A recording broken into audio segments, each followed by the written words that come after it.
Kembali lagi di Ekonometrika pertemuan ke-6, teman-teman. Kita sudah memasuki pertemuan ke-6. Gimana kalian sudah pada siap apa belum untuk melaksanakan UTS? Karena UTS-nya agak ribet ya sekarang ya, pakai dua device. Kemudian, nah ya, ini mungkin banyak juga teman-teman yang khawatir ya, gimana nanti kalau misalkan mati listrik atau apa ya, nggak bisa browsing gitu gitulah ya. Karena di ekonometrika ini paling gampang kalau misalkan kita pakai web ya, pakai statis gitu. Jadi sebenarnya semua dari materi yang pertama sampai sekarang itu kalau pakai statis itu masih bisa sih dikerjakan. Nggak pakai sebenarnya juga sudah, nggak pakai statis juga bisa. Cuman agak lama nanti ngerjainnya. Nah, tapi terlepas dari itu semua kita harus tetap belajar ya. Bagaimanapun nanti metodenya, kalau kita belajar dan kita berdoa, nanti probabilitasnya bisa sampai 99%.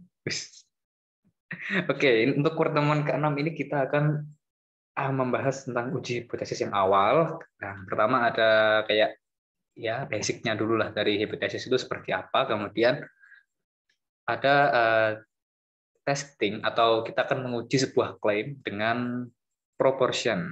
Kalau sebelumnya kemarin itu kan kita mempelajari proporsi, kemudian mean dan juga standard deviation ya untuk mengestimasi population proportion population atau proporsi populasi. Nah, sekarang kita karena sudah bisa menghitung itu kemarin ya, kayak membuat apa namanya, confidence interval gitu-gitu. Nah, itu nanti bakal dipakai di sini untuk menguji sebuah hipotesis. Oke, kita langsung saja ya ke yang pertama. Ini ada,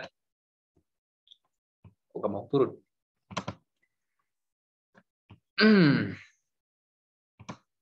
Nah, pertama ada definisi dari hipotesis. Nah, sebenarnya hipotesis itu apa?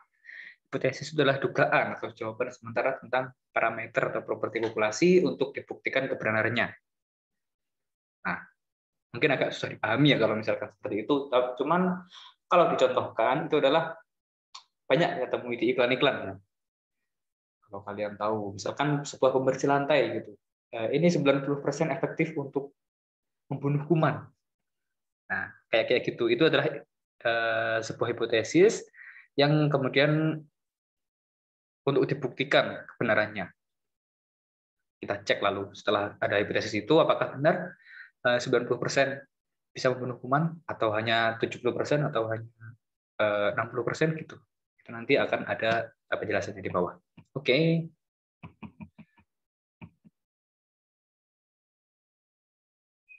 Nah, ini yang kemarin ya, yang kita sudah pelajari di pertemuan kelima. Untuk mengujinya itu kita pakai proportion, nanti ada yang mean, ada yang standar deviasi.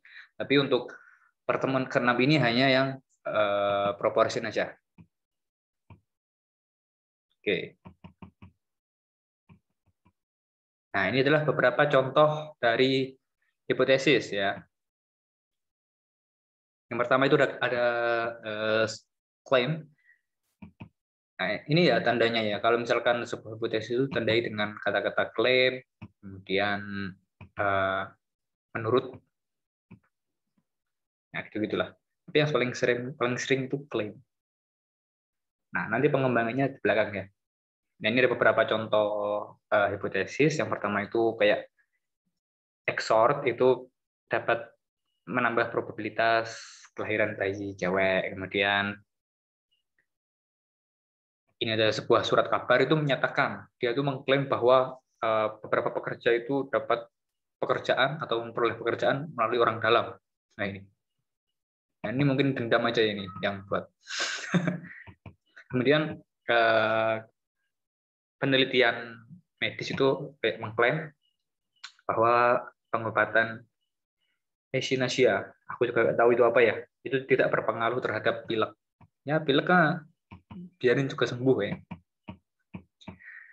Oke. Itu adalah beberapa contoh klaim. Kemudian ini ada juga klaim yang lain, ya. Kayak ini yang atas ini kayak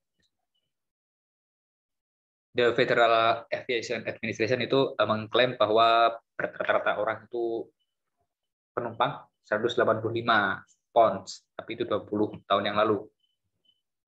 Nah, itu sebuah klaim juga. Kemudian ini ada sebuah klaim yang menyatakan bahwa altimeter baru itu lebih baik daripada yang lama, ya, karena lebih efisien dalam pembacaan, ya begitu-gitulah. Intinya yang kita harus tekankan di sini atau yang harus kita dapat di sini adalah klaim itu apa. Nah, sudah dipahami ya, klaim itu kayak suatu yang harus kita benarkan atau harus kita uji kebenarannya lah. Gitu. Dan ini caution, ini maksudnya adalah hal yang perlu diperhatikan dalam menyusun hipotesis itu pertama konteks datanya, kemudian sumber datanya, lalu metode sampel yang digunakan. Nah, ini untuk menyusun hipotesis, ya. Oke, kemudian kita masuk ke basis dari cara atau langkah untuk menguji sebuah hipotesis. Nah, yang pertama ini kita identifikasi dulu H0 dan H1-nya. Nah, itu apa nanti akan dijelaskan di belakang. Cuman untuk yang slide ini intinya cuman menyebutkan aja. Yang pertama itu kita harus paham H0 dan juga H1. H1 ini juga bisa disebut juga alternatif hipotesis, ya. Kalau H0 null hipotesis.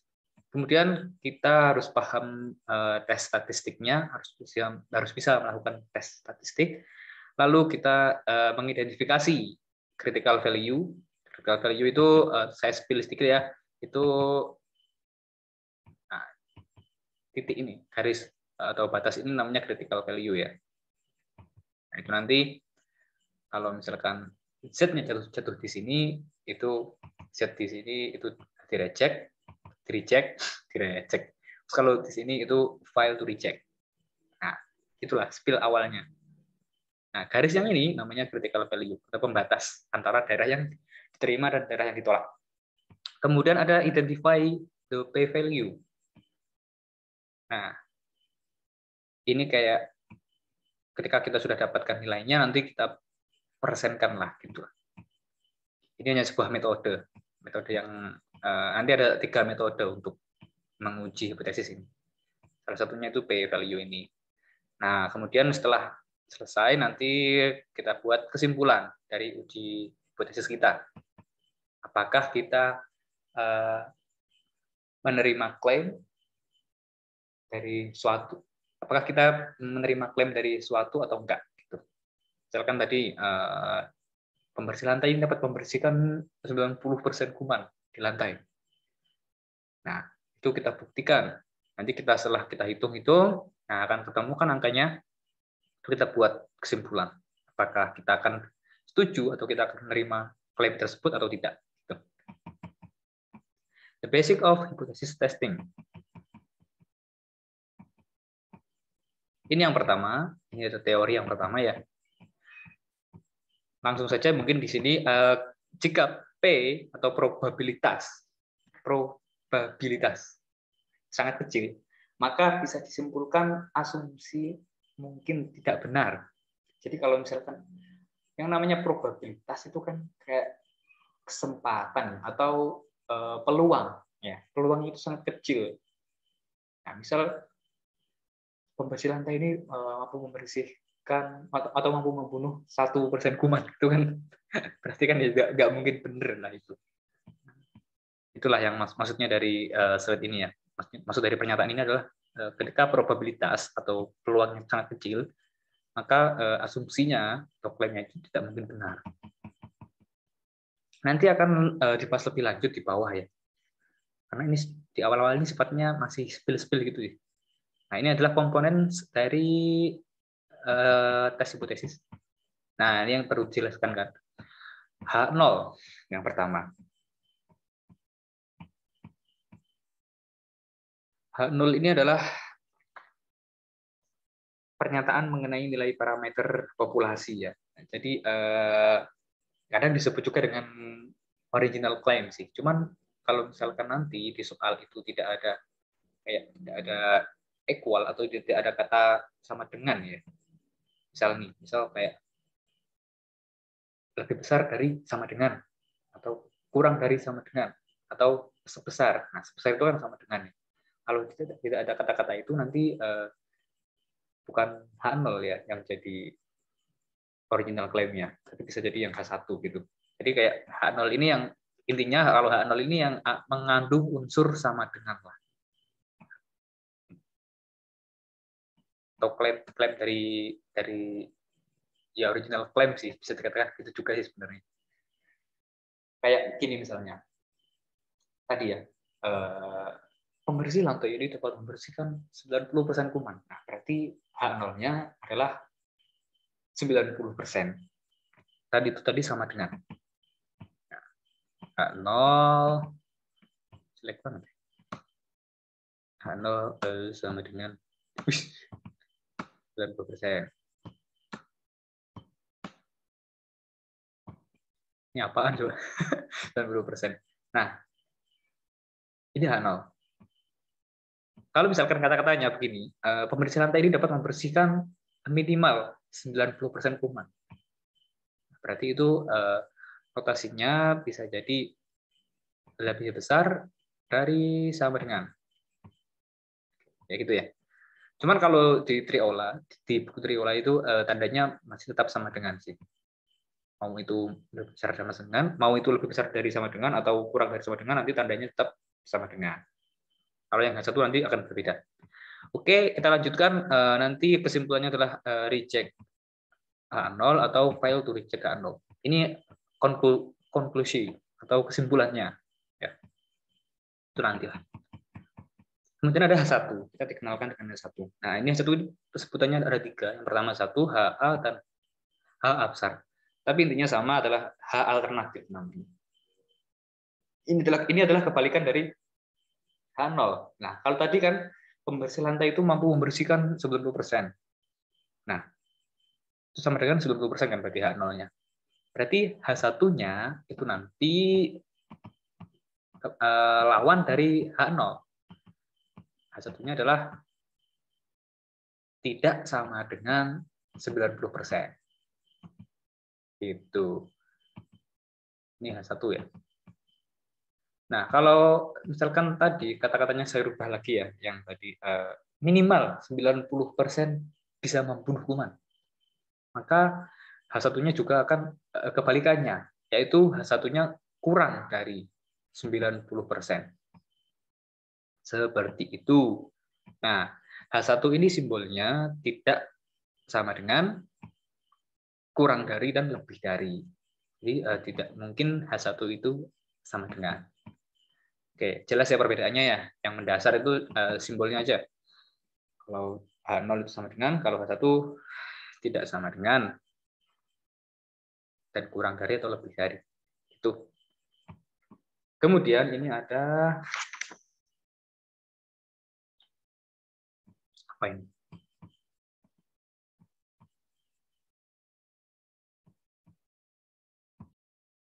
Jadi ini kayak ya kalau kita membuat studi kemudian kita membuat hipotesis itu nanti akan didukung dengan ya kita akan membuat hipotesis untuk mendukung klaim kita. Nah, itu nanti bakalan muncul H1 dan H0, itulah istilahnya. Jadi ada yang mendukung klaim dan ada yang menolak klaim. Oke, ini kita skip aja ya. Kita langsung ke contohnya. Itu cuma penjelasan yang tadi. Kemudian ini contohnya adalah nah, di sini ada contoh soal. Nah, ini sudah saya tandai ya. Min, kemudian Atmos 195 on. Nah, ini nanti di sini ada kata min. Berarti kita nanti bakalan pakai yang rata-rata rumusnya. Nah, tapi untuk pertemuan ke-6 ini kan kita masih belajar tentang proportion ya. Jadi ini cuman untuk spill aja. Gitu. Nah, ini kayak semacam klaim lah, ini klaimnya. Klaim bahwa rata-rata berat dari bawaan penumpang dan juga penumpangnya itu 195. Itu yang paling besar. Nanti rumusnya akan seperti ini. Karena tadi kan yang paling besar atau paling maksimal itu 195 pon ya. Nah, maka nanti, nah ini mu ini adalah simbol dari rata-rata. Kalau misalkan tadi proporsi atau ya kalau misalkan tadi probabilitas ya, ini P simbolnya. Karena ini rata-rata tadi jadinya ini mu.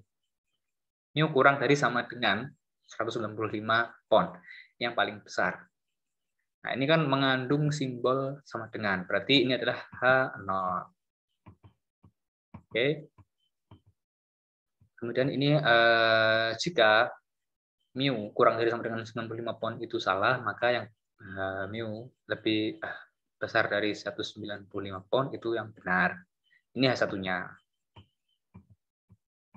Satu. Ini kan nggak ada sama dengannya, kemudian juga ini tanda kurang atau lebih. Itu dulu lah yang mau ditekankan di sini. Belum yang sampai mengidentifikasi, sampai tes belum. Ini masih kayak pengenalan H0 dan H1 aja.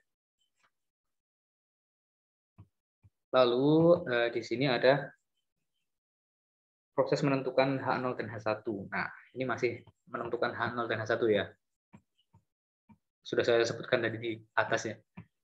Karena mengandung sama dengan, maka H0-nya adalah 195, kemudian lawannya, kan harus ada lawannya ya untuk menguji hipotesis itu. Apakah benar berat dari penumpang dan barang bawaannya itu maksimal 195 pon, apakah itu benar? Atau, nah ini yang H1-nya, atau lebih dari 195 pon. Itu H1. H0-nya yang klaimnya. Saya ulangi lagi, yang klaimnya tadi kan menyatakan bahwa berat rata-rata penumpang dan juga barang bawaannya 195 pon. Itu klaimnya. Nanti kita uji apakah benar kurang dari sama dengan 195 pon atau lebih dari 195 pon. Seperti itu.